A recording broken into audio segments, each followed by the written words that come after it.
Mga lalaki, may 5 mapanganib na babae na dapat niyong iwasan. Isa, ang babae na napaliligiran ng maraming lalaki na tinatawag niyang mga kaibigan ay isang manloloko at sinungaling sa kanyang lalaki. Sila ang papalit sa'yo. Iwasan siya.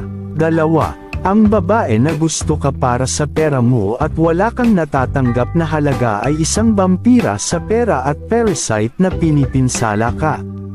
Iwasan siya. 3, ang babae na hindi sumusunod sa mga utos, koreksyon, at direksyon mo ay mayabang. Papahirapan ka niyan. Iwasan mo siya. 4, ang isang galit, mapait, at hindi masayang babae na hindi nagbibigay sa iyo ng kapayapaan. Iwasan siya.